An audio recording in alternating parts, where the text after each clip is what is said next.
Hey everyone, Darren here, aka Irish Latino Reacts, and I'm here with the third edition of 5 questions that have nothing to do with reactions.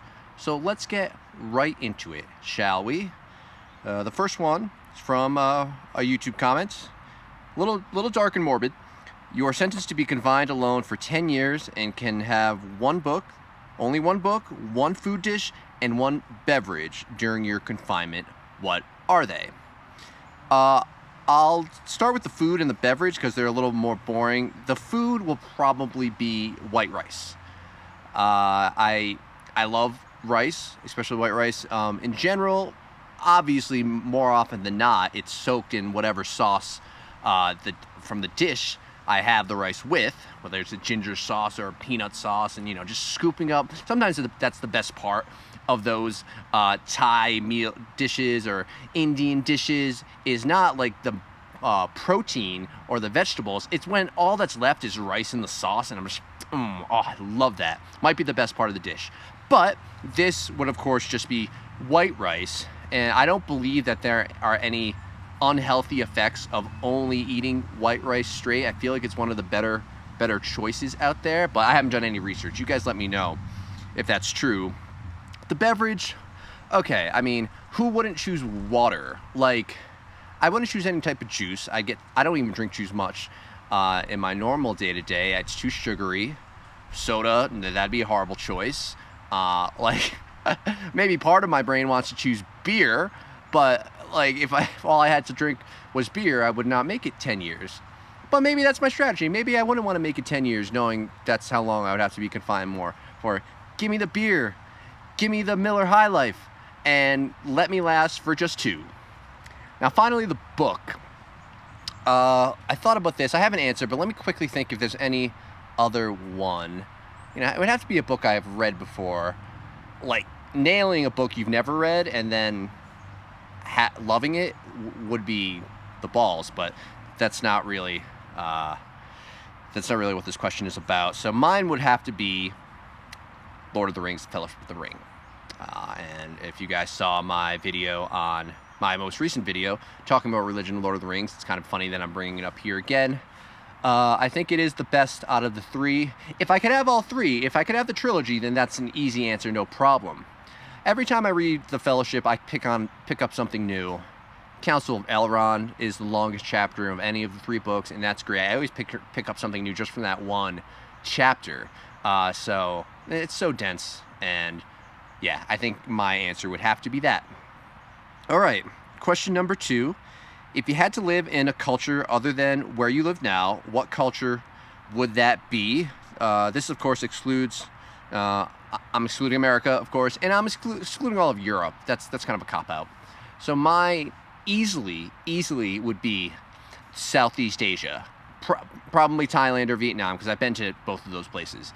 Now, I'm not saying that I am acutely aware of what, like, being in that culture would be like, say, having a host family that's Thai or Vietnamese. But, I grew up next to Chinese neighbors all my life, spent a lot of time in their house, and like, they did things very differently than how me and my parents did it in my house. So I do have a sense of, like, just generally, I don't mean to generalize, I really don't, but like, just the Asian culture and some of the fine details about that. And then, back to Southeast Asia, just walking around a city like Bangkok or Saigon, Ho Chi Minh City now. It's like the pace is so quick. It's quicker than New York, and it's like people are whizzing by you. You got to be on your toes, and I love that. I just felt so at home in that kind of bustling and phonetic environment. So that's my answer there. Number 3, what is your favorite speech or monologue from TV, film, stage, or anything else? This was on Patreon. So what comes to mind first is kind of a speech, but it is my favorite montage in a movie ever. So I'll count it because someone's talking as the montage is happening. And that's the montage towards the end of V for Vendetta. Love that movie. It's one of top 10 favorite movies of all time. And that montage with the speech that the police chief or police officer is giving is so bone-chilling and good. Its delivery is great. And everything happening in the montage visually is amazing. And it ends with V flicking the dominoes that makes his V symbol. So that always gives me chills whenever I watch it. So that's my answer there. Number 4, what is something that most people like or partake in that you hate? Now, I put this one in myself just to rant about it. The family of sandals, slippers, flip-flops. You can all fuck off. You can all fuck right off. Oh my God, the sandals on my bare feet, the straps chafe all the time and they give me rashes. The slippers, I feel like I have to actively, consciously try and keep them on my feet, ball up my toes. I don't know how people do it. Maybe it's just a deficiency with me. Maybe I'm just stupid. And then the flip-flops, the fucking thong between your big toe and the next toe, like, oh God, just like fuck right off with that. How is that comfortable? Oh my, that flip-flops blow my mind. How popular they are in the summer, all these bros and chicks walking around with them, like, oh my God, I cannot relate. Sometimes I feel like they're aliens. I swear. You see, I feel very passionately about this. Now, what is not included in this family? Water shoes.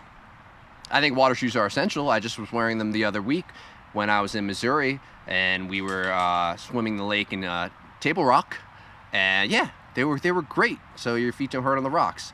I have owned Vibrams in the past, these 5-toed shoes, which I think are really cool, and they can double as water socks. I don't have to think about, consciously keeping them attached to my feet. And finally, Crocs. I think Crocs used to get a bad rep. When they first came out, everyone was like, they're so ugly. But then slowly people started to realize they're actually pretty comfortable. And I have some aunts who wear them. And if someone ever gifted me a pair of Crocs, I'd be like, oh, hell yeah. I'm wearing these right now. All right. And finally, number 5. If you could erase one piece of media from your brain to experience again, what would it be? And this came from Patreon, and they say, if it's Battlestar, or if it's The Expanse, or if it's something really obvious like that, choose something not obvious. And so I will. I'm going to choose the movie Captain Fantastic. And it is a really weird name. It's not a superhero movie. It stars Viggo Mortensen, and he's a single father, because his wife committed suicide. Single father of, I think it's 6 children. And it's the most beautiful movie I've ever seen in my life. It's the only movie, it's starting to rain, so I might want to get out of here quick. It's the only movie that I've ever watched twice in the same weekend. My first time watching it on a Friday, and I watched it again on a Sunday. It was that good.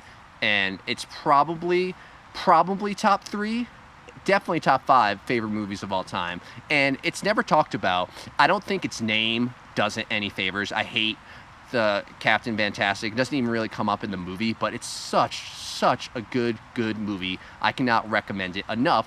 That is my answer for if you could erase one piece of media from your brain to experience again, what would it be? All right, folks. I hope you enjoyed the 3rd edition of 5 things that have nothing to do with reactions today. And yeah, like and subscribe if you haven't yet. Thanks for watching, guys. I love you. Talk to you later.